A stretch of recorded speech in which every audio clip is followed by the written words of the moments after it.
निश्चितपणे पुण्याचं म्हणजे एकेकाळी कधीतरी सांस्कृतिक शहर म्हणून जे नावाजलेलं शहर होतं पुणे शहर, विद्येचं माहेरघर अशी ज्याची ख्याती होती, या सरकारने गेल्या 2-3 वर्षांमध्ये पूर्ण बदनाम करून पुण्याला गुन्हेगारांचं शहर बनवलंय. आणि हे एकट्या पोलिसांचं काम नाहीये, याच्यामध्ये राजकीय सहभाग असल्यामुळे, हात मिळवणे असल्यामुळे हे घडू शकलंय. आणि म्हणून आम्ही त्याच्या विरोधात जनतेचा आवाज उठवण्यासाठी आज इथं मुद्दामून आंदोलन करतो आहोत. तुम्ही राजकीय नेते जे म्हणताय कोण आहेत आणि त्यांचा कशा प्रकारे यामध्ये हस्तक्षेप आहे?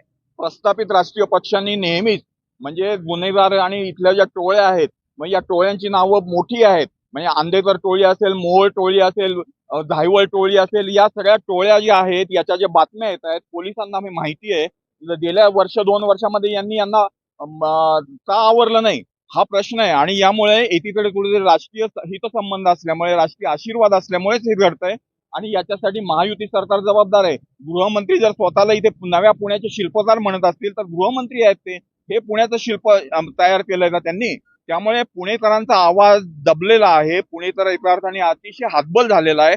त्याचा आवाज उठवण्यासाठी आम्ही आंदोलन करतो. एकंदरीत पोलिसांची सुद्धा कारवाई सुरू आहे, मात्र तरी देखील गुन्हेगारी कमी होत नाही. काय सांगता?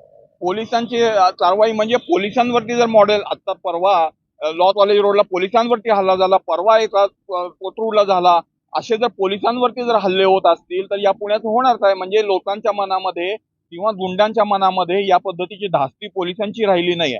त्यामुळे पोलिसांचं काम आहे ती कठोर कारवाई करायला पाहिजे. गुन्हेगारांचे जे हितसंबंध आहेत, ज्यांच्याशी त्यांचे लागेबांधे आहेत, त्या सगळ्यांना याच्यामध्ये अडकवायला पाहिजे. आणि आम्हाला असं वाटतं की पुणेकरांना शांत पुणे हवंय, भयमुक्त पुणे हवंय. तुम्ही काय पाठपुरावा करताय या सगळ्यासाठी आम आदमी पार्टी?